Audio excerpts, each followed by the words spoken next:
નમસ્કાર, સ્વાગત છે આપનું લોકમંચમાં. અને લોકમંચમાં આપ જાણો છો કે પ્રજાને લગતી સમસ્યાઓ કે પ્રશ્નોને પણ વાચા આપવામાં આવે છે, સિવાય અલગ અલગ મુદ્દાઓ લેતા હોઈએ છીએ. અત્યારે જ્યારે શિયાળાની આમ તો જમાવટ થઈ ગઈ છે અને શિયાળાની જમાવટ સાથે રોગચાળાએ માથું ઉચક્યું છે. બીજું કે પાણીની સમસ્યા, અને એમાં પાણી ન આવવું એ સમસ્યા 2 નંબરની છે, પણ પ્રદૂષિત પાણી આવે ત્યારે પ્રજા ક્યાં જાય? કારણ કે પ્રદૂષણનો પારો પણ ભયજનક સપાટીએ પહોંચી રહ્યો છે. અમદાવાદનો આઈક્યુની વાત કરીએ તો એ આઈક્યુ જે અમદાવાદનો છે 200 ઉપર, એટલે 220ની આસપાસ છે. અમદાવાદની હવા ઝેરી બની રહી છે, નાગરિકોના આરોગ્ય માટે મોટું જોખમ કહેવાય છે. અને બીજું કે પ્રદૂષિત પાણીનો મામલો ચર્ચામાં એટલે છે કે ઇન્દોરમાં તમે જુઓ કે પ્રદૂષિત પાણીને કારણે મોત થયા, એમાં કેટલી બધી ચર્ચાઓ ચાલી રહી છે. ગુજરાતનું ગાંધીનગર પાટનગર છે, પાટનગરમાં પણ આ જ પરિસ્થિતિ છે અને એમાં પણ ટાઇફોઇડના કેસ વધ્યા છે. કોંગ્રેસે તો ત્યાં સુધી કહ્યું કે ભાઈ 152 ટાઇફોઇડના કેસ છે અને 2ના મોત થયા છે. સત્તાપક્ષ કહે છે મોત કોઈનું નથી થયું. ચલો, એ તો આંકડા બતાવશે, પણ રોગચાળાની ભીતિ પ્રદૂષિત પાણીને લઈને છે. અને આટલા જે પીવાના પાણી છે એ ગટરના પાણીમાં ભળી જવાની ગંભીર સમસ્યા બનતી હોય છે. આજકાલની સમસ્યા નથી, ઘણા બધા વિસ્તારોમાં આ સમસ્યા જોવા મળે છે. આપણે કંઈક આઝાદીના 70 વર્ષ, 7 દાયકા વીતી ગયા, છતાં પણ પ્રજાજનોની આ હાલત હોય એટલે સવાલો ચોક્કસ થાય. અને ઉભરાતી ગટરો અને વર્ષો જૂની કાટ ખાઈ ગયેલી પાણીની લાઈનો, આને લઈને આ સમસ્યા તો રહેતી જ હોય છે. ગેરકાયદેસર જોડાણો તમે જુઓ કે ગમે ત્યાં જોઈન કરી દેવામાં આવે છે, કોઈ રણીધણી નથી, એને લઈને શું થાય? તો ગટરો ઉભરાવાની સમસ્યા થાય છે. તો પછી પ્રશાસન, કોર્પોરેશન કરે છે શું? કેમ એ ગેરકાયદેસર જોડાણો કાપવામાં નથી આવતા કે બંધ કરવામાં નથી આવતા? બીજું કે 24 કલાક પાણી આપવાની ગુલબાંગો ચોક્કસ છે, પણ તમે જુઓ મોટે ભાગે ઘણા બધા વિસ્તારોમાં તમે જુઓ તો ગંદા પાણીની સમસ્યા છે. એવું નથી કે તમામ વિસ્તારમાં છે, ઘણી જગ્યાએ સારું પાણી આવે છે, ફોર્સથી આવે છે, ઘણી જગ્યાએ નથી પણ આવતું. રોડ રસ્તાને લઈને બુમરાળ હોય છે. એટલે આ બધી જ સમસ્યાઓ છે. અને ખોદકામ તો તરફ ચાલી રહ્યું છે. અને આપણે કહીએ કે વિકાસ થતો હોય ત્યારે આ ખોદકામ થતું હોય, પણ પ્રજા પરેશાન થાય ખોદકામને લઈને. ટ્રાફિકની સમસ્યા, મૂળ મુદ્દો એ છે કે શહેરમાં ઘણા બધા ઉત્સવ, તમે જો ફ્લાવર શોનું આયોજન, હવે પતંગ ઉત્સવનું આયોજન થશે, હમણાં જ કાંકરિયા કાર્નિવલનું સમાપન થયું. એટલે શહેરનો શણગાર થાય છે એ વખતે, 15મી ઓગસ્ટ હોય કે 26મી જાન્યુઆરી. પણ મારો સવાલ એ છે કે પ્રાથમિકતા શું, શહેરનો શણગાર કે પાયાની જરૂરિયાત?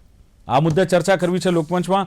મારી સાથે જોડાયા છે કોંગ્રેસના પ્રવક્તા મુકેશ વિશ્વકર્મા છે. મુકેશભાઈ, સ્વાગત છે લોકમંચમાં.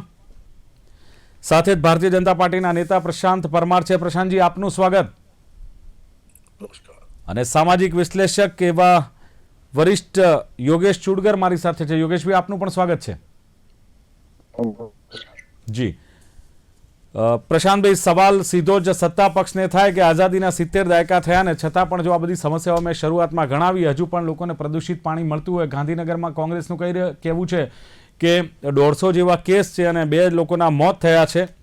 તો પછી હજુ પણ આપણે કેમ આમાંથી છુટકારો નથી મળતો? અને બીજું, ભારતીય જનતા પાર્ટીની સરકાર 3 દાયકાથી છે સાહેબ. તમે કેન્દ્રમાં છો, તમે રાજ્યમાં છો, તમે કોર્પોરેશનમાં છો, છતાં પ્રજાની આ દશા છે. કેમ એમ? પ્રથમ તો વાત કરીએ, જ્યારે અત્યારની પરિસ્થિતિ જે છે તે સંપૂર્ણ કંટ્રોલમાં છે.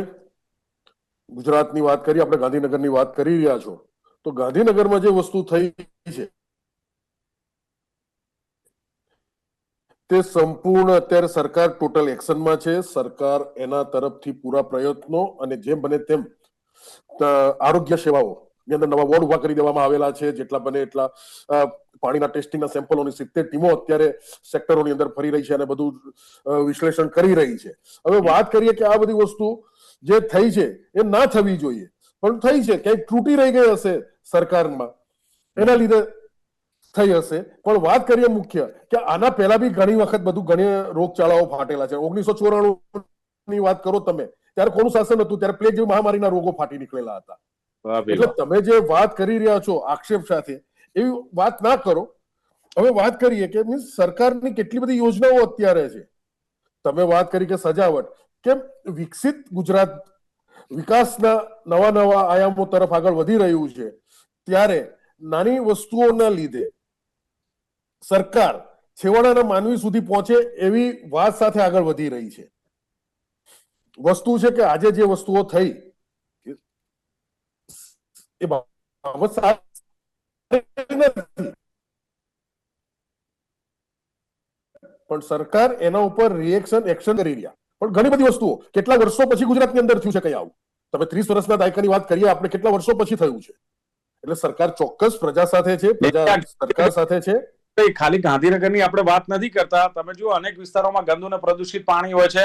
વોટર પ્યુરિફિકેશનની પાછળ આપણે લાખો ને કરોડો રૂપિયા ખર્ચ કરીએ છીએ. ક્યાં જાય છે આ બધા? મોનિટરિંગ કરીએ છીએ. શું મોનિટરિંગ કર્યું આપણે? શું વોટર પ્યુરિફિકેશન કર્યું આપણે? એ પૈસા ક્યાં જાય છે સાહેબ? સરકાર ચોક્કસ દિશામાં જ પૈસા વાપરી રહી છે. તમે જો નવા સુએજ પ્લાન્ટ ઘુમા, સેલા, મણિપુર, ગોદાવરી, સનાથલ બાજુ બનાવવાનું કામ ચાલુ છે. નવા એસટીપી ચેમ્બર્સ, નવા સુએજ પ્લાન્ટ, આ બધી ઘણી બધી કામગીરી ચાલુ છે. ચાલુ જ હોય ને. શહેરના નવા વિસ્તારો ભળી રહ્યા છે, પણ એ કોર્પોરેશનની જવાબદારી છે. કોર્પોરેશનમાં જે વિસ્તારો ભળ્યા છે ત્યાં પ્રશાંતભાઈ હજુ ડ્રેનેજની સમસ્યા છે, રોડ રસ્તાની સમસ્યા છે, પાણીની સુવિધાઓ પહોંચી નથી. તો એ જવાબદારી કોર્પોરેશનની છે સાહેબ. લાખો ને કરોડો રૂપિયા આ પ્રજા ટેક્સ ભરે છે. ટેક્સ ભરે છે, પ્રજાના પૈસે જ બધું કાર્ય થઈ રહ્યું છે. એમાં કોઈ વસ્તુ પેલી નથી ને ટ્રાન્સપરન્સી સાથે જ કામ થઈ રહ્યા છે. તમે જે વાત કરી રહ્યા છો, સરકાર ઉપર આક્ષેપ લગાવવાની વાત કરી રહ્યા છો, તો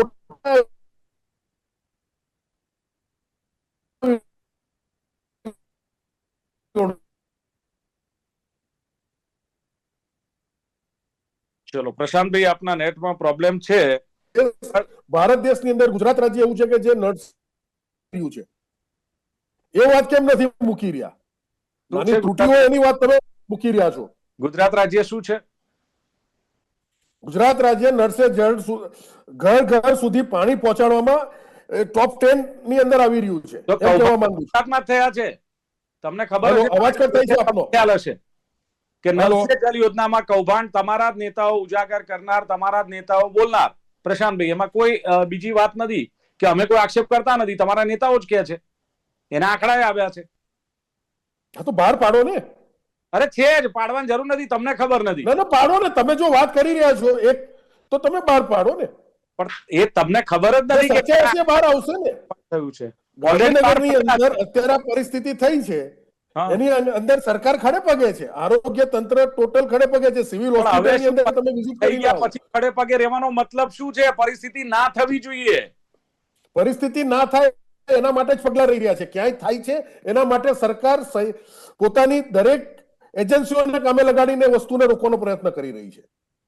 મુકેશ, આ બધી વાત સાચી, પણ જે સવાલ કર્યો ને 1994 માં પણ આ વાત હતી. હવે મારે એમને કેવી રીતે કેવું, ભાઈ 30 વર્ષની વાત કરો, આ તમારું શાસન છે, પણ એમને તમારી પર તો આક્ષેપ કર્યો છે કે 1994 માં પણ આ દશા હતી અને રોગચાળો ફાટી નીકળ્યો હતો.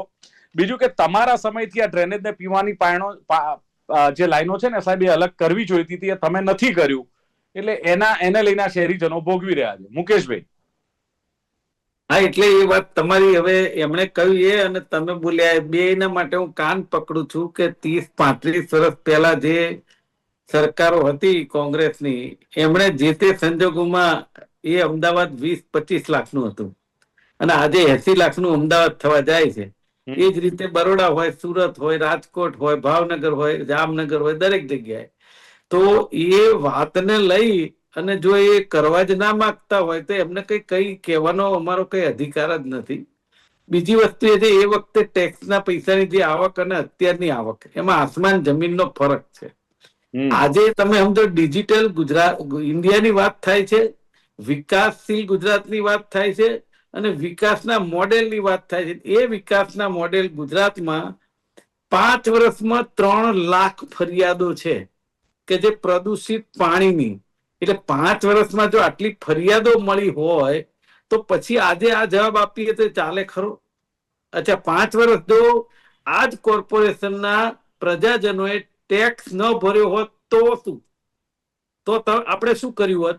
તો આપણે તરત એના પર ટાંચ લાયા હોત, એના પર ફરિયાદ કરી, ઘણું બધું કર્યું હોત. આજે હવે તમે ગાંધીનગરની પરિસ્થિતિમાં સરકાર અને આખી ટીમ ખડે પગે છે. અરે ગૃહમંત્રી પહોંચી ગયા, મુખ્યમંત્રી પહોંચી ગયા, બધા પહોંચી ગયા. પણ મારું એવું કેવું છે કે 365 દિવસના પગારદાર અધિકારીઓ આપણા ટેક્સના પૈસામાંથી જે પગાર લે છે, એ લોકો 12 મહિના શું કરે છે કે જે આ પ્રોબ્લેમ થાય છે? બધી જ જાતની ટીમ છે, કોઈ ટીમ નથી એવું નથી. આપણા કોર્પોરેશન હોય કે ગુજરાત ડિપાર્ટમેન્ટમાં હોય, તો એ લોકોને કાર્યરત કેમ નથી કરાતી? મૂળ વાત અહીંયા દિલીપભાઈ એ છે કે આ સરકારમાં ને આ વહીવટમાં ક્યાંય ઓડિટિંગ નથી, ક્યાંય પાછું વળીને જોવાતું નથી.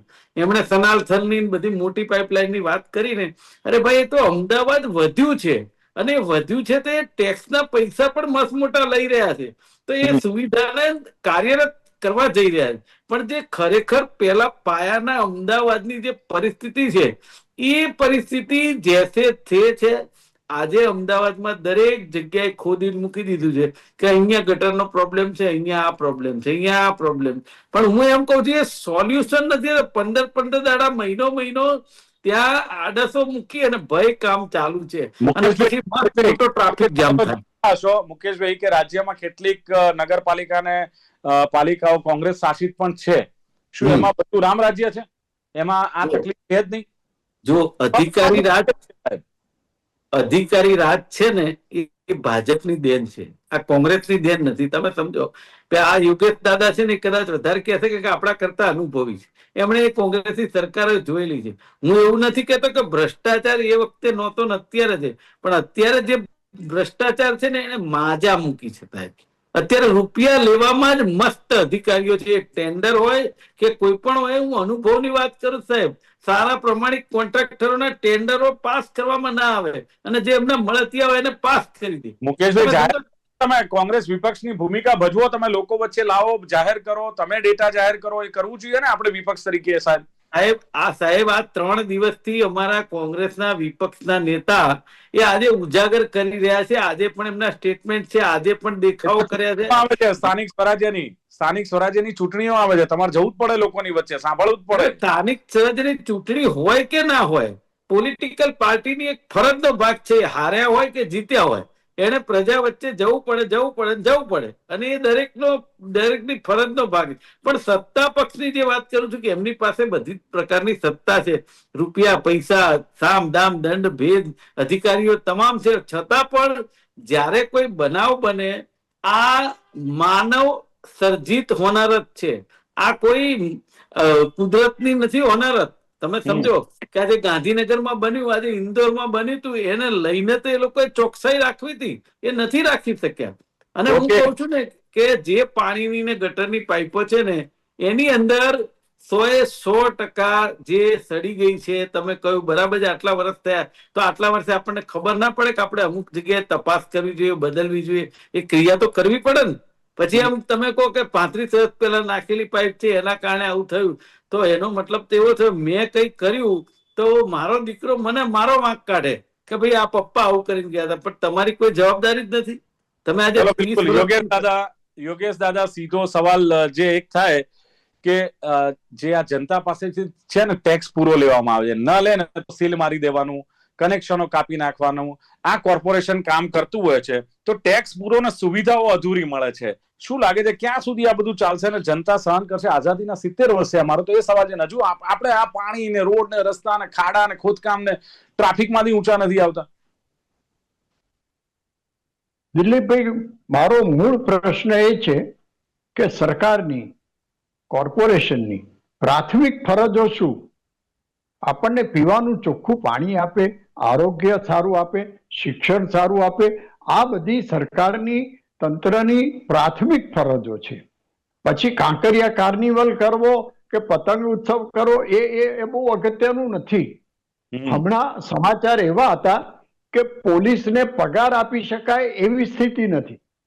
તો આટલો બધો ટેક્સ તમે લો છો, એનું આર્થિક આયોજન તમે શું કરો છો? આ બધા ઉત્સવો કરવામાં કરોડો રૂપિયા વાપરી નાખો છો. પ્રજાની પ્રાથમિક જરૂરિયાત તો તમે પૂરી પાડો. હવે નલ સે જલ યોજના શરૂ કરી, એટલે નલ સે જલમાં અમારે ત્યાં વળી કંઈક સારું પાણી આવતું હતું, એને બદલે હવે આ નળમાંથી ગંદુ પાણી આવવા માંડ્યું. એટલે ઘર સુધી તમે ગંદકી ફેલાવવાનો આ એક કાર્યક્રમ કર્યો.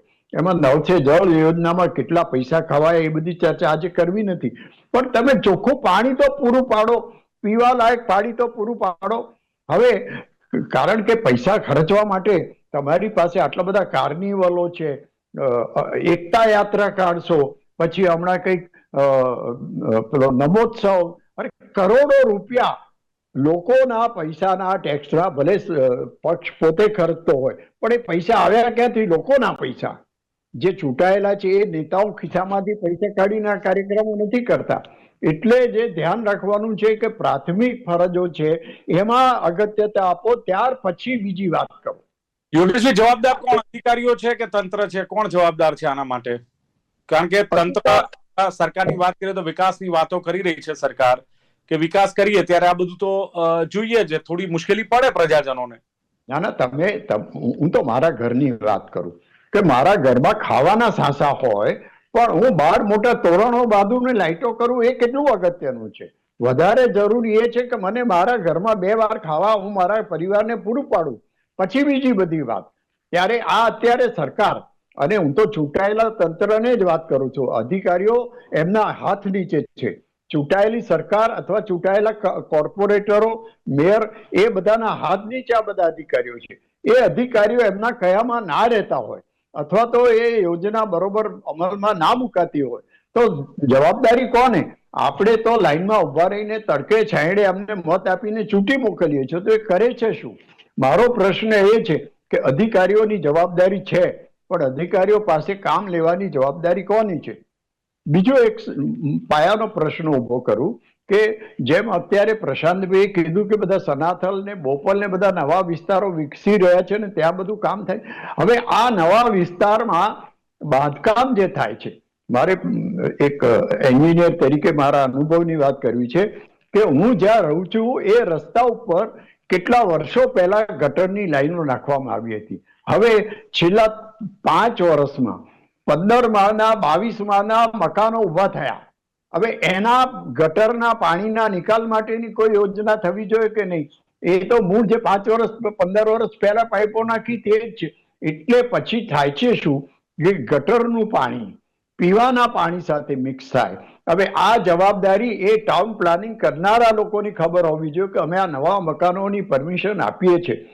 15 માળના, અત્યારે મારા ઘર સામે 22 માળના નવા મકાનો બની રહ્યા છે. તો એ ગટર લાઈન તો એની જ છે, પાણીની લાઈનો એની જ છે. તો એ બધું એ પરમિશનો તમે આપો છો નવા મકાનની, તો આ મુદ્દો કેમ ધ્યાનમાં નથી રખાતો? પરમિશન કઈ લેવાની હોતી જ નથી, એ લોકો જોડી દે છે અને કોઈ એને રણી ધણી નથી, કોઈ જવાબ આપનાર નથી. નવું મકાન બને, મકાન બનવાની તો પરમિશન કોઈ આપતું જ હશે ને? હા, મકાન બનવાની. તો તમે આટલા મોટા મકાનો બાંધવાની હમણાં પરમિશન આપવાને બદલે પહેલા ત્યાંની પાણીના નિકાલની વ્યવસ્થા કરો. તમે શેલા નામનો જે વિસ્તાર છે, પ્રશાંતભાઈ, શેલા વિસ્તાર તો હજુ હમણાં જ વિકસિત થયો, ત્યાં આગળ તો પાણીના નિકાલની કોઈ વ્યવસ્થા જ નથી થતી. અને સીધો કોર્પોરેશન એવો છે, એક આક્ષેપ એવો છે કે અધિકારીઓ સત્તાધીશોને ગાંઠતા નથી ને એને લઈને આ સમસ્યા સર્જાય છે. તો યોગેશભાઈ એને કહ્યું, એ તો જવાબદારી તમારી છે. અધિકારીઓ કયામાં રહે કે ન રહે, જવાબદારી તો સત્તાધીશોની છે ને. છેલ્લા સમાચાર મળ્યા એ પ્રમાણે ગાંધીનગર ગુજરાત, યોગેશભાઈ, હું આવું આપની પાસે. મારો પ્રશાંતભાઈ ના સીધો સવાલ છે કે આ જવાબદારી કોની પ્રશાંતભાઈ? અધિકારીઓ ગાંઠે ન ગાંઠે, કામ કરે ન કરે, ભ્રષ્ટાચાર થાય તો બ્રિજ કદાચ તૂટી જાય કે બ્રિજમાં ખામી સર્જાય, રોડ બનાવે અને તૂટી જાય, તો આ જવાબદારી કોની? તંત્રની કે પછી અધિકારીઓને કહેશો તમે? જે અધિકારી ભ્રષ્ટાચારી કામ કરશે તેની સામે સરકાર સંપૂર્ણ કડક પગલા ભરી રહી છે. એ તમે ભૂતકાળમાં જોવું જ હશે. મને આપો નામ, 1-2 નામ આપો જેની સામે કડક પગલા ભર્યા હોય અને જે કદાચ કાનૂની કાર્યવાહી થઈ હોય, કદાચ જેલમાં મોકલ્યા હોય, એવા કોઈ 1-2 નામ. અત્યારની જ વાત કરીએ ને, હમણાં ખાલી એક જણ ઉપર ખાલી આક્ષેપો થયા છે તો એને ઈડીએ ઉઠાવીને અત્યારે ધરપકડ કરવામાં આવી છે ગઈકાલે જ. એ ઈડીએ કરીને સરકાર સંપૂર્ણ પ્રજાની. કોણે કરી એ ધરપકડ પ્રશાંતભાઈ? ઈડીએ કરી, સ્થાનિક પ્રશાસને નહીં. આપનો અવાજ ક્રેક થઈ રહ્યો છે. સ્થાનિક પ્રશાસને ધરપકડ નથી કરી, ડાયરેક્ટ ઈડીએ ધરપકડ કરી છે. હા હા, પણ જેને ધરપકડ કરી સરકાર જ છે ને, સેન્ટ્રલમાં બી. એ સેન્ટ્રલ માંથી નથી. મારો સવાલ એ છે, રાજ્યમાંથી નથી. સેન્ટ્રલમાં બી સરકાર તો મને કોઈ એકાદ દાખલો બતાવો ને કે જેને કદાચ અધિકારીઓ ભ્રષ્ટાચાર કર્યો અથવા ખોટા બ્રિજ હોય કે પછી કોઈ ખોટું કામ કર્યું. અત્યારે તમે ફક્ત ખાલી સામાન્ય રીતે એન્ટી કરપ્શનના કેટલા કેસો ચાલી રહ્યા છે તમે જુઓ. દર 2 દિવસે એકાદ કેસ સરકારી બાબુઓ ઉપર થતા જે છે ભ્રષ્ટાચારના આરોપોને પ્રૂવ કરતા ઘણા પકડાઈ રહ્યા છે. અચ્છા, દાવા સાથે સજા કેટલાની થઈ? તમે પકડો એ બધી વાત સાચી, પણ સજા કેટલાની થઈ? એ આંકડો નથી. 30 વર્ષમાં કેટલા અધિકારીઓ જેલમાં ગયા? ડિસાઈડ કરે છે ને, કોર્ટની અંદર અત્યારે કેસો ચાલુ જ છે. એટલે તમને ડાઉટ કોર્ટ ઉપર છે. ઓકે, 30 વર્ષથી એકેયને સજા થઈ નથી. ઇન શોર્ટ પ્રશાંતભાઈ આપનું કેવું છે એ પ્રમાણે? સજા થઈ નથી. તમે વાત આખી અલગ દિશામાં રહી છે આજ સુધી. હા હા, બોલો બોલો. જે વાત છે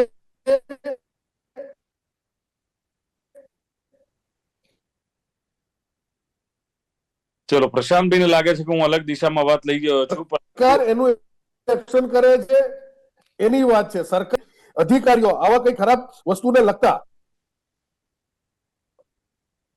હલો, હા બોલો બોલો બોલો. હા હા, તો સરકાર એને એક્શન રિએક્શન ઉપર જ છે અત્યારે. આ જે વસ્તુ થઈ છે એનો આપો સત્તાધીશો છે, કોર્પોરેટર થી માંડીને જે કોઈ છે, શું એ કોન્ટ્રાક્ટરો નથી એવું કહી શકો છો દાવા સાથે? કે કોન્ટ્રાક્ટરો સાથે મિલીભગત નથી એવું કહી શકો છો? શું એમાં કટકીઓ નથી વાગતી કોન્ટ્રાક્ટ સરકારની કોઈ મિલીભગત નથી. સરકારની કોઈ મિલીભગત નથી. દાવા સાથે કહો છો? હા, દાવા સાથે કહીએ છીએ. આપ પૂરું કરી શકો આપના માધ્યમથી. અત્યારે જ હું કહું છું. આપ અત્યારે હા, તમે કહો એટલે કે તમે કહો એટલે કે થોડું સત્ય થઈ જાય. જનતા જાણે છે શું છે શું નહીં. તો તમે કહો તો એ બી જનતા જાણે છે કે તમે શું કહો છો. કહું છું સાહેબ, એવું હું તમને કહું તો હું નથી હરીશચંદ્ર, તમે નથી, જનતા જાણે છે. હું એમ જ જવાબ આપ્યો મેં આપને. એટલે વાત તમે જે કઈ કહેશો જનતાને ખબર છે. જનતાને ચલો ઓકે, સીધા હું મુકેશભાઈ પર આવું. ઓકે પ્રશાંતભાઈ, આપની વાત સાંભળીએ. શું કહેવું મુકેશભાઈ? ભારતીય જનતા પાર્ટી પ્રજાએ આટલા વર્ષોથી સરકારને અંદર બેસાડેલી છે. ઓકે, મુકેશભાઈ, તમે કહો છો જન આક્રોશ રેલી કાઢી છે, એમાં પ્રજાની સમસ્યાઓ અને પ્રશ્નો સાંભળીએ છે, તો આ પ્રજા તમારી પર વિશ્વાસ રાખે કે સમસ્યા અને પ્રશ્નોનું હલ આ જન આક્રોશ યાત્રાથી આવી જશે? ચૂંટણી લક્ષી નથી એવું માની લેવાનું? જો જન આક્રોશ યાત્રા છે ને, એ ચૂંટણી લક્ષી એટલે નથી કે ચૂંટણી તો હમણાં હજી ડિક્લેર થવાની છે, અને આ યાત્રા તો છેલ્લા 2-3 મહિના પહેલાથી ચાલે છે. અને જન આક્રોશ યાત્રામાં અમને સફળતા મળે છે એનું કારણ એવું છે કે પ્રશ્નો લેખિતમાં આવે છે, ગામડે ગામડે, જિલ્લે જિલ્લે, ને એમાં હમણાં વડોદરા શહેરમાંથી પાસ થઈ અસંખ્ય લોકોએ અરજીઓ આપી છે કે એમના નાના મોટા જે પ્રાથમિક સુવિધાના પ્રશ્નો છે એની વાત કરી છે. તો મારું એવું કેવું છે કે પ્રશ્નોની વાત આપણે એવું સમજીએ કે દરેક સરકારમાં નાના મોટા પ્રશ્નો હોય, પણ અત્યારની પરિસ્થિતિ અહીંયા એવી છે કે વણથંભી વણઝાર છે પ્રશ્નોની, અને અધિકારી જે છે નથી ગાંઠતા. એ પ્રશાંતભાઈને કદાચ ખબર નથી, પણ તમારા સાંસદ જે ભાજપના છે કહી ચુક્યા છે કે અધિકારી નથી ગાંઠતા, અને અધિકારીઓ એમ કે છે કે અમારે સચિવાલય સુધી હપ્તા મોકલવા પડે છે. આ વાત મનસુખભાઈ વસાવા ભાજપના સાંસદ વિશ્વકર્માજી, કોંગ્રેસ શું કરે છે? તો એમના સાંસદ કે છે ને એમના માણસો કે છે. એકચ્યુઅલી તો કોંગ્રેસે કેટલું બજેટ ક્યાં વપરાયું, શું થયું, કેટલું પડી રહ્યું, આ ડેટા કોંગ્રેસે જાહેર કરવાના હોય. ના, એક વસ્તુ છે, એ ડેટા કોંગ્રેસ માગે એ આપે તો જાહેર કરે. એ લોકો સાચા આંકડા તો કોઈ દિવસ આપતા જ નથી. ઓનલાઈન આંકડા હોય છે ક્યાં કેટલું ફાળવાયું મુકેશભાઈ? બજેટ આંકડા હોય છે. હા, એ વાત 100% સાચી છે. અને સમયાંતરે જો આ એક પદ્ધતિસર વિરોધ પક્ષના નેતા હોય કોર્પોરેશનના, એ દરેક વસ્તુ ઉજાગર કરે છે. અને અમદાવાદ મ્યુનિસિપલ કોર્પોરેશનમાં તો ઓછામાં ઓછા મહિનામાં 10 વખત હલ્લા બોલ થતું હશે આ પ્રશ્નોને લઈને. પણ એક વસ્તુ છે કે પોલીસનો ડબ્બો આવે, આવીને લોકોને ભરી જાય, એના ઉપર કેસ થાય. બસ આના સિવાય હું તો એ જ કહું છું.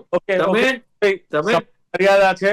યોગેશ દાદાને મારે પૂછવું છે કે શું અપેક્ષા રાખી રહ્યા છો? કેટલી અપેક્ષા નાગરિકો રાખે? કેવી રીતે આમાંથી છુટકારો મળી શકે? યોગેશભાઈ, શોર્ટમાં. સાહેબ, નાગરિકોની અપેક્ષા તો એ હોય છે કે અમે મત આપીએ છીએ અને એના કારણે જે તે પક્ષની સરકાર બને અમારા ભલા માટે કામ કરશે. આ વિકાસની વાતો સાંભળીને 30 વર્ષથી તો થાકી ગયા, અને એ વિકાસના પડદા હેઠળ પ્રાથમિક જે કામ થવા જોઈએ થતા નથી. સરકારી શાળાઓમાં અત્યારે શું ચાલે છે એ આજે ચર્ચાનો વિષય નથી, પણ એ પણ એક શરમજનક વાત છે.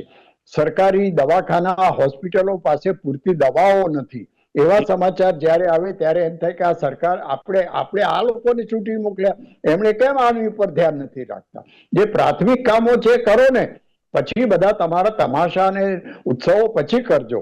સરકારના પૈસા આ બધું કરી રહ્યા છો, એ મત મેળવવા માટે કરી રહ્યા છો કે પ્રજાની સેવા માટે કરી રહ્યા છો?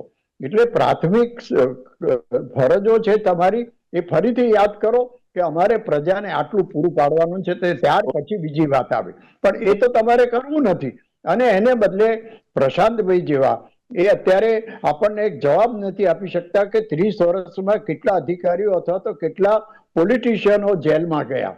હજુ સુધી આવી વાત મેં કોઈ સાંભળી નથી. એટલે આ બધું જે મિલી ભગત ને એ બધા શબ્દો આપણે વાપરીએ છીએ, પણ એ બધી હકીકત છે, પ્રજા જાણે છે. આંકડો આપવા માંગતા હોય એવું લાગે. પ્રશાંતભાઈ, સમય નથી, શોર્ટમાં કહી દો, કઈ છે આપણી પાસે આંકડો જે કહ્યું એ? વસ્તુ તો એ છે કે દરેક ભ્રષ્ટાચારીને સજા થઈ રહી છે. એમાં મારા કે તમારા કે યોગેશભાઈના કે કહેવાથી ના થાય. સરકાર એના ન્યાયિક પ્રણાલી પ્રમાણે જ ચાલી રહી છે. હવે વાત કરીએ ગુજરાતની અંદર અત્યારે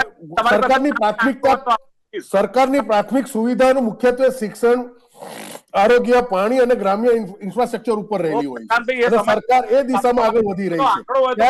ક્યાંય નાની ત્રુટિ રહી જાય છે એટલે વિરોધ પક્ષો કે ભારતીય જનતા પાર્ટીથી જે વિમુખ લોકો છે એ આવીને આ રીતની વાતો કરે છે. પણ શું કામ મોકો આપો છો? ચલો મોકો, શું પરિસ્થિતિ છે? સમયની મર્યાદા છે સમયની. આપ મોકો જ ના આપો તો પછી વિરોધ પક્ષ પણ શું કહેવાનો છે? એનીવે, પણ જે પ્રમાણે ક્યાંક ચર્ચા ચાલી રહી છે અને પ્રશાંતભાઈએ કહ્યું છે કે નો ડાઉટ જે પરિસ્થિતિ અત્યારે જોવા જઈએ તો પ્રશાંતભાઈ કહે છે કે કંટ્રોલમાં છે, સરકાર એક્શનમાં છે અને જે કોઈ પરિસ્થિતિ હોય એને પહોંચી વળવા માટે સક્ષમ છે. બીજું એમણે કહ્યું કે આવી બાબત ન થવી જોઈએ, પણ થઈ છે. એ વાત એમણે પ્રશાંતભાઈએ બહુ જ ખુલ્લા દિલે સ્વીકારી છે કે ક્યાંક ત્રુટીઓ રહી ગઈ છે. આ વાત પણ એમણે સ્વીકારી છે, ખોટું નથી. પણ 1994 ની કોંગ્રેસની એમણે વાત કરી, મહામારી થઈ, એમાં કોંગ્રેસ જવાબદાર હતી. એ સમયમાં પણ થતું હતું અને કોઈનું નામ નથી લીધું. ભૂતકાળમાં થયું છે ત્યારે કેટલા મૃત્યુ થયા છે, ત્યારે એક્શન રિએક્શન. ના બોલશો, મને કહેવા દો, કારણ કે હું કહી શકું છું કે કોંગ્રેસ હતી એ સમયે. એટલે તમે શું કામ ડરો છો? હું કહું છું ને, ડરવાની વાત જવાબદાર છે. પણ મને કહેવા દો, વિકાસ થાય એટલે પ્રશાંતભાઈનું કેવું છે કે જનતાને થોડી ઘણી તકલીફ પડે, પણ કાર્યવાહી પણ ભ્રષ્ટાચારીઓ સામે થાય છે એમનું કેવું છે. અને કલેક્ટરની ધરપકડ જે ઈડીએ કરી છે એનો ઉલ્લેખ પણ એમણે કર્યો છે. પણ મુકેશ વિશ્વકર્માએ કહ્યું કે 30-35 વર્ષ પહેલા અમદાવાદમાં 20 થી 25 લાખ વસ્તી હતી, અત્યારે 80 લાખની વસ્તી છે. અને ટેક્સની આવક જાય જે છે એમાં પણ જમીન આસમાનનો ફરક છે. 30 વર્ષ પહેલા ટેક્સ કેટલો ઉઘરાવાતો હતો, અત્યારે કેટલો ઉઘરાવે. 5 વર્ષમાં એમનું કહ્યું છે કે 3 લાખ પ્રદૂષિત પાણીની ખાલી ફરિયાદો છે. અને પગારદાર અધિકારીઓ શું કરે છે, આ સવાલ એમણે ઉઠાવ્યો છે. અધિકાર રાજ ચાલે અને માનવ સર્જિત ઘટનાઓ છે, કુદરતી નહીં. જ્યારે યોગેશભાઈએ કહ્યું એમ કે પ્રાથમિક સુવિધાઓ એ પહેલી ફરજ છે. કાર્નિવલ હોય કે પતંગોત્સવ હોય કે ફ્લાવર શો હોય, એ ઉત્સવોની જરૂર નથી. કરોડો રૂપિયા એમાં વપરાય છે અને અધિકારીઓ કદાચ કયામાં નથી રહેતા. એને લઈને પ્રજાની આ જવાબદારી થાય તો કોણ જવાબદાર આના માટે? અને એમણે કહ્યું એમ, નવા મકાનો થાય ને ડ્રેનેજના જોડાણો જૂની ડ્રેનેજમાં જોડી દેવામાં આવે તો એ ગટરો ઉભરાવાની છે, એ રોકવા જોઈએ. વિકાસનું ચોક્કસ, પણ પ્રાથમિક સુવિધાઓ આ સરકારે, તંત્રએ, કોર્પોરેશને લોકોને આપવી જ જોઈએ અને એ સરકારની ફરજ છે. એમાં સરકાર કંઈ નવાઈ નથી કરતી, તંત્ર નવાઈ નથી કરતું. ચર્ચાનું સમાપન કરીએ છીએ અને ચર્ચામાં ભાગ લેવા બદલ ત્રણેય, મુકેશ વિશ્વકર્મા, પ્રશાંત પરમાર અને યોગેશ ચુડગર જોડાયા. ખૂબ ખૂબ આભાર. Thank you very much. Thank you. તો દર્શક મિત્રો, આ હતી ચર્ચા. લોકમંચ કાર્યક્રમમાં શહેરનો શણગાર કે પાયાની જરૂરિયાત, પ્રાથમિકતા શું? ફરી મળીશું. જોતા રહો ગુજરાત ન્યૂઝ. નમસ્કાર.